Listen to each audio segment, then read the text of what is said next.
Hello YouTube, Medina County, Texas GMRS. Retevis was kind enough to send us a P1 digital radio to try. I'll say it a million times in the video, we're not going to use it on the digital side because we don't do digital on GMRS, but we're still going to try to use the radio as analog. Let's turn around on the table, see how it looks, see how it works, and I'll let you know what I think.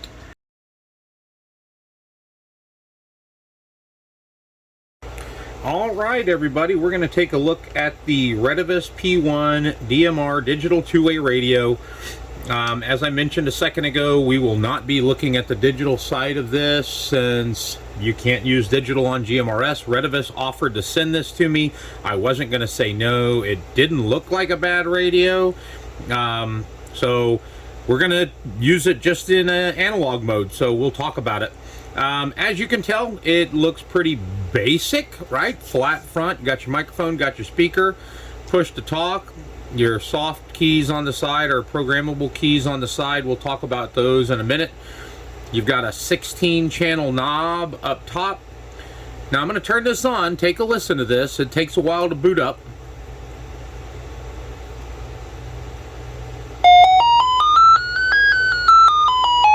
Power on. Zone 2, channel 1. Okay, so when you turn it on, it takes a hot second for the little tone to go up and down. It tells you what zone you're in, what channel you're on. So this has 16 zones with 16 channels per zone for 256 channels. You can program the soft keys to go zone up, zone down. They have a long press. You can change those as well. We'll look at the software in a minute. Regular K-type connector over here, but I will tell you my favorite programming cable that I use with everything would not recognize, or this radio would not recognize it, or it wouldn't recognize the radio, one or the other. I had to use the cable that they sent me. So please make sure that if you're ordering one of these radios, that you order one of their cables. This is the second Retevis product that it needed their very own cable. It wouldn't work with other cables that had worked in the past. So kind of bothersome, but just a quick tip, make sure you get one of their cables, because like I said, the one I have, it works on everything with this plug. It would not work on this radio, but I stuck this one in and it worked. All right, so pretty basic looking. I have these other radios. Let me move the camera a little bit. I have these other radios over here just so you can see it. And I did a little short. This one is a little smaller, right? A little more compact. Antenna is a lot shorter. I will say this P1 is thicker, okay? So this is one our React team uses. This is another Retevis that I have. This one is about the same size. Of course, antenna is a little more compact. We'll do a range test with this stock antenna that they send with it. But once again, it is a little thicker. I will mention that it's a 2500 milliamp battery. It's pretty thick, and you can tell it kind of makes the belt clip bulge quite a bit. And then this is one of the El Cheapy bow things that kind of looks like a Motorola. It's definitely thicker than it.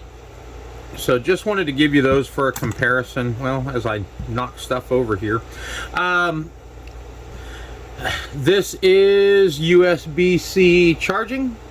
And there's a little LED indicator there to take the battery off. It is pretty stiff. Let's see. Oh, I just keyed up, sorry. You've got to slide that down and oh, so there you can see the battery, 2500 milliamp, 7.4 volts. And so there's the battery. It's a pretty thick one. We're going to put it on the meter also just to show you a power test on it. They must use this battery belt clip. I notice it has the two holes in it. Normally, well, what else is that on? I think it's on maybe the GMRS Pro, where they have the two holes because the screws set in there. I don't know. thought it was kind of odd. But in the box, it is, once again, USB-C programming, but it comes with a charging cradle if you'd like to use that. It's weird. Here, let me plug it in so you can see.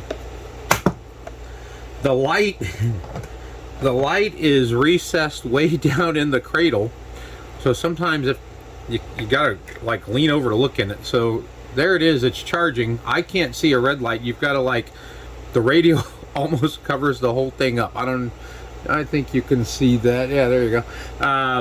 So weird spot for it, but it fits in the cradle and charges pretty quick. When I got it, it sat on there for a couple of hours to get a full charge. So in the box, you got the radio, you got the battery, you got the cradle, got the cord, you got the programming cable. Let's see, came with a wrist strap, and that was it. The instruction manual,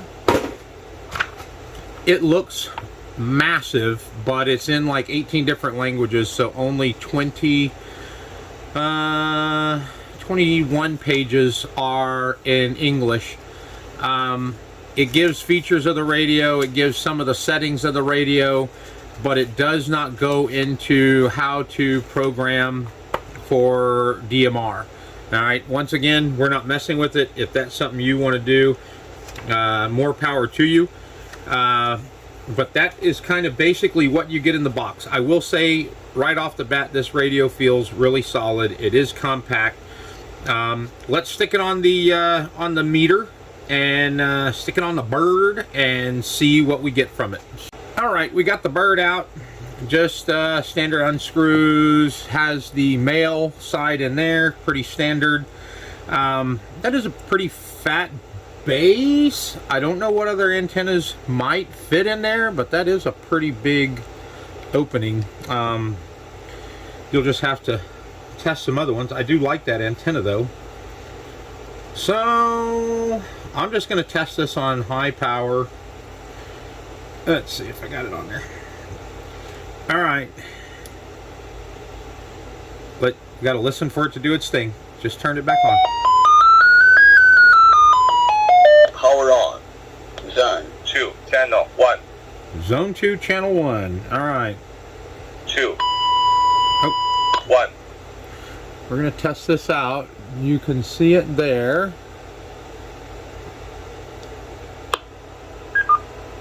WRJ. Get to hear the call sign. 281. All right, so you saw it with your own 4 eyes or 2 eyes, whatever you got. 9.5 watts on high power. Let me do it again. It's that middle set of numbers. You're going to see the 20, the 10, and the 5. The 10 is what we're almost reaching. Ready, set. So 9.5 watts output. We will take this out for a range test. I'll go over to the Hondo Airport, which is about 14-15 miles away, and see what kind of clarity we get. Then we'll take a look at the software, which it's very, very different. If you're just using analog, it's definitely not the same, but we'll take a look at that in a second. Be right back with you. All right, we are here at the Hondo Airport. Once again, 14-15 miles away. We're going to give, see if we can get a radio check, see if we can get Bill on the line. WRJC 281 to WRTH 378. 21378, go ahead.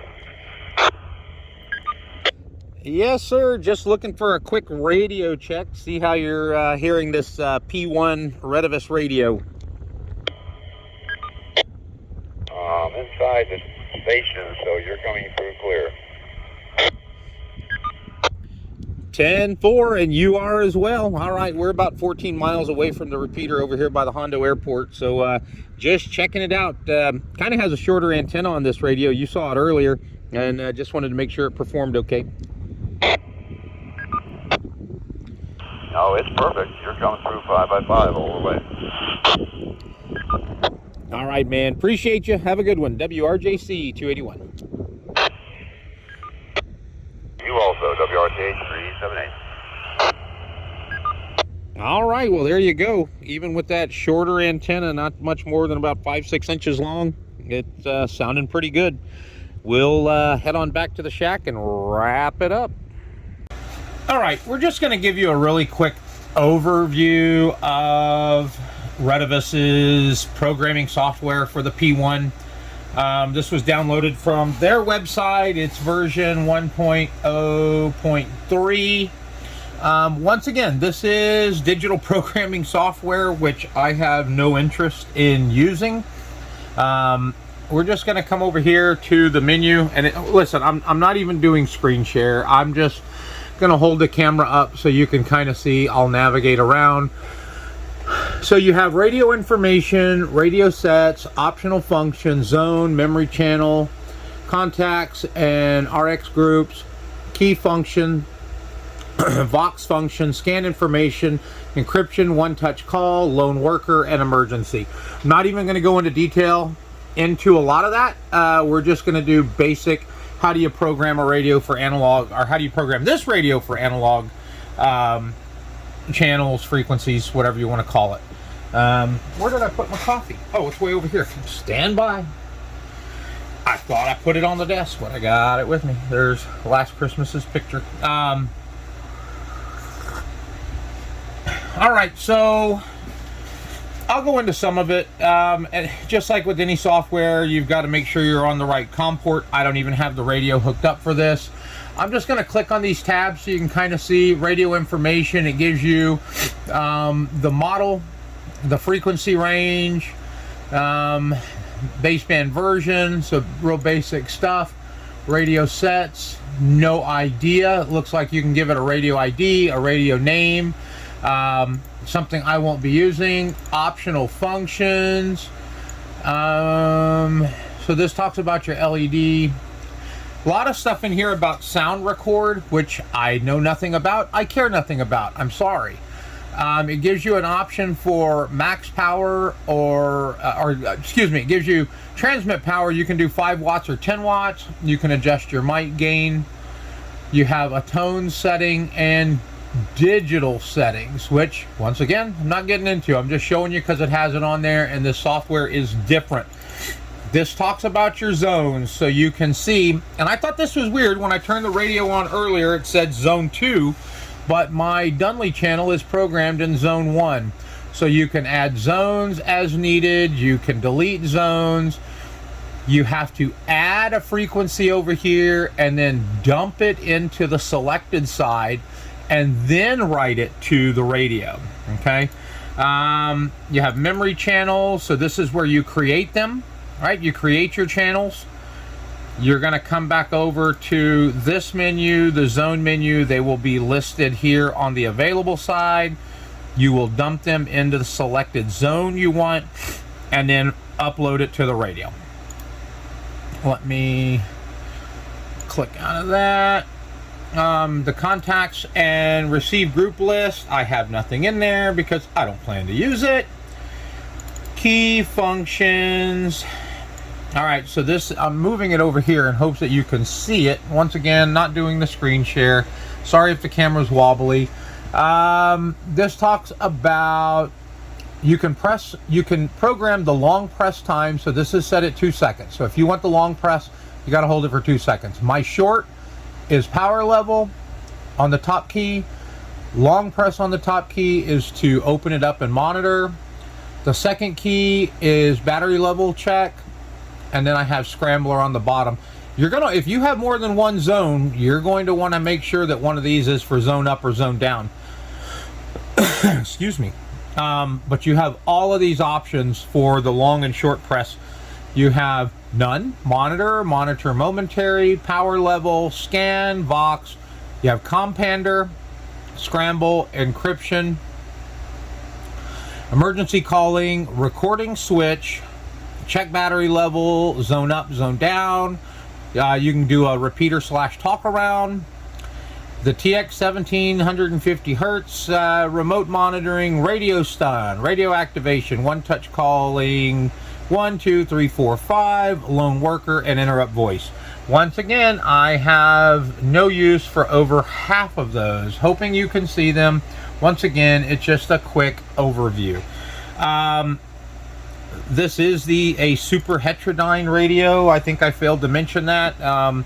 So they say that those are the latest and greatest. To be quite honest, I've never had any issues with non-superheterodyne or whatever you want to call them, but these cheapies right here work just as well. I have a superheterodyne radio. I really don't notice the difference. You have your Vox function, scan information, which, I mean, you can take a look at this. For scanning, I guess this lets you scan different zones and different channels in those zones, which would take a while to figure out. For me, you have your encryption, you have your encryption key, your 10 character is the length of the key, and then the key value. So I guess if you're chatting with other radios, these are the keys you would need. Once again, don't know, don't care, sorry. One-touch calling, there's something I won't be using either. Lone worker, you can read up on it on Google, I'm sure. And then emergency, you have your emergency mode, the revert channel, impolite retries, interesting, or a polite retry. I'll have to figure out what those mean. But there you go. That's the software. A hell of a lot more complex than analog only chirp. So hopefully if you're using this for something other than analog, you already know how to use this type software and understand all the features and everything of the DMR side of it. So we won't be using it for that once again. All right, let's go back to the table. So all in all, what do I think about the Retevis P1? It's a good radio, right? Now, if you don't need the digital, you don't need to buy one. Stick with some of the other Retevis analog only products. If you like this style of radio and want more than 16 channels, of course this has all the zones, which you can use with analog. It's kind of a pain in the ass to program, get used to some of the programming features, but once you get past all that, it's not a bad radio. You get 9.5 watts. Lots of options on the soft keys on the side, key 1 and key 2, that are programmable. We get good range out of it, plenty of power. The antenna seems fine, and the price is right. It's $100, just over $100, right? So if you are needing a digital option, I would recommend it. Even though I don't use digital, the radio is still a good radio. Analog, it's no problems at all, right? But it has a lot of features you don't need. You can probably get something, other Retevis, for save $40 a radio if you need to. I appreciate Retevis sending this over. Once again, sorry we didn't test the digital part. We just can't do digital on GMRS. So, but thanks for sending it, and I hope y'all like it. I hope you buy some if it's something you want. Once again, very solid radio, and I do like the USB-C charging, and just the compact design and plenty of power. Hope you all have a great day. We'll have some more products coming up soon to review, and a lot of updates on the Dunley GMRS repeater. Y'all have a great day. Thanks for watching, and we'll see you soon.